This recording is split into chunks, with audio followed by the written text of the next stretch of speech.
Hello everybody, welcome to my channel SA learning school, যেখানে আপনি শিখবেন স্পোকেন ইংলিশ সহজ সরল বাংলা ভাষায়। ভিউয়ার্স, আজকের এই ভিডিওটিতে আমি আপনাদেরকে শেখাবো প্রেপোজিশন ফর অথবা ফর-এর বিভিন্ন ব্যবহার।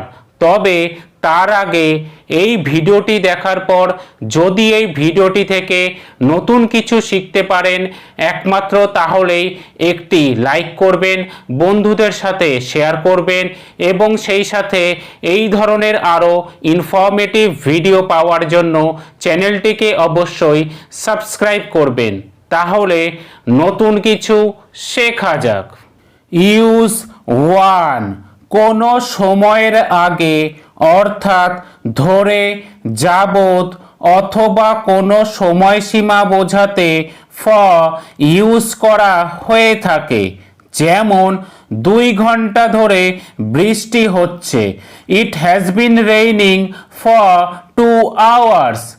আমি কয়েক সপ্তাহের জন্য বাইরে যাচ্ছি।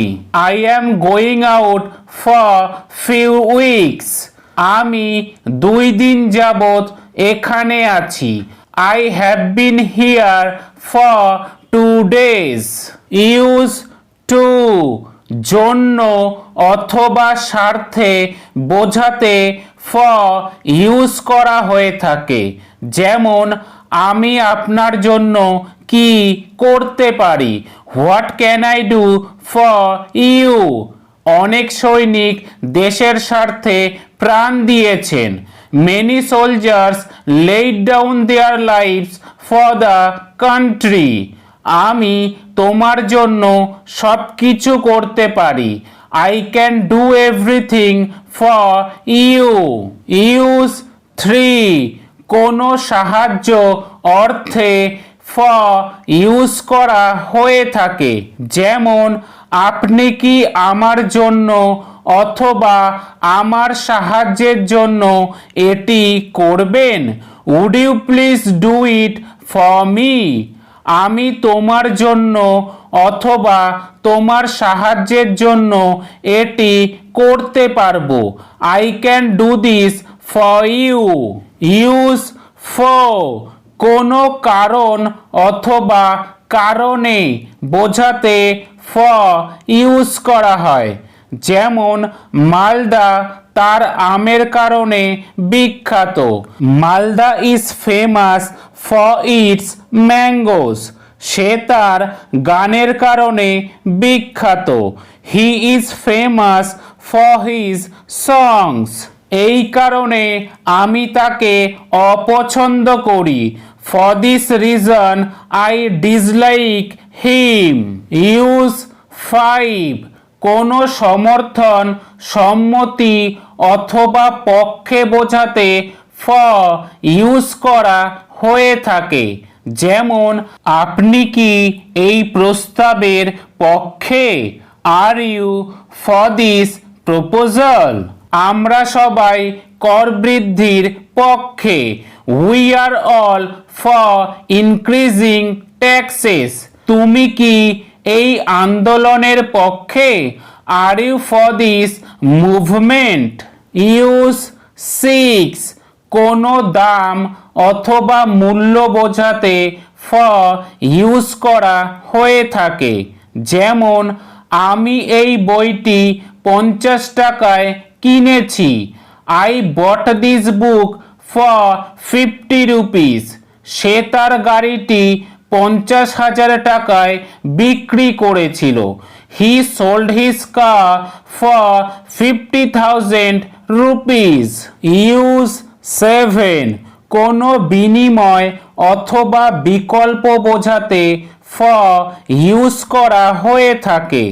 যেমন তিনি একটি নতুন কম্পিউটারের জন্য তার পুরনো টিভি বিনিময় করলেন। He exchanged his old TV for a new computer.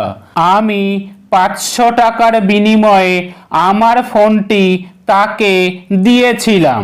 I gave him my phone for 500 rupees. সে কাজ করার বিনিময়ে অথবা বদলে আমাকে টাকা দিয়েছিল। He gave me money for work. আমি আমার বইটির বিনিময়ে অথবা বিকল্পে অন্য একটি বই নিয়েছিলাম। I exchanged my book for another book. Viewers, এই ওয়ার্ডটিকে কিন্তু অ্যানাদার উচ্চারণ করা হবে না, কেননা এই ওয়ার্ডের শেষে যেহেতু আর লেটারটি রয়েছে, সেই কারণে এখানে আর লেটারটির উচ্চারণ সাইলেন্ট থাকবে। সেই কারণে এই ওয়ার্ডটির উচ্চারণ হচ্ছে অ্যানাদার। ইউজ এইট কোনো উদ্দেশ্য অথবা উদ্দেশ্যে এবং কোনো কার্যকারিতা বোঝাতে ফর ইউজ করা হয়ে থাকে। যেমন সে তার লাভের উদ্দেশ্যে কাজ করছে। He is working for his benefit. আমি কিছু খাবারের জন্য সেখানে যাচ্ছি। I am going there for some food. সে টাকার জন্য অথবা টাকার উদ্দেশ্যে এখানে এসেছিল। He came here for money. Salad তৈরির জন্য পেঁয়াজ একটি ভালো সবজি। Onion is a good vegetable for making salad. Viewers, এই সেন্টেন্সটির মধ্যে কিন্তু কার্যকারিতা অর্থাৎ পেঁয়াজের কার্যকারিতা সম্পর্কে বলা হচ্ছে, সেই কারণে এখানে ফর ইউজ করা হয়েছে। ইউজ নাইন কোনো গন্তব্য অথবা কোনো গন্তব্যস্থান বোঝাতে ফর ইউজ করা হয়ে থাকে। যেমন এটা কি ঢাকা যাওয়ার bus? Is this bus for Dhaka? এখানে কিন্তু ঢাকা একটি গন্তব্যস্থল বোঝানো হচ্ছে, সেই কারণে এখানে ফর ইউজ করা হয়েছে। এটি কি কলকাতায় যাওয়ার train? Is this train for Kolkata? এখানেও কলকাতা একটি গন্তব্যস্থান অথবা গন্তব্য বোঝানো হয়েছে, সেই কারণে এখানে ফর ইউজ করা হয়েছে। ইউজ টেন কোনো কিছু সত্ত্বেও বলতে বোঝাতে ফর ইউজ করা হয়ে থাকে। যেমন তার সমস্ত প্রচেষ্টা সত্ত্বেও সে ব্যর্থ। For all his efforts he field.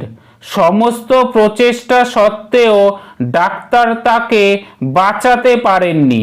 For all efforts the doctor could not save him. Viewers, এখানে ফর এর বদলেও কিন্তু ডেসপাইট ইউজ করা যেতে পারে। ভিউয়ার্স, আশা করি এই বিষয়গুলি আপনারা বুঝতে পেরেছেন।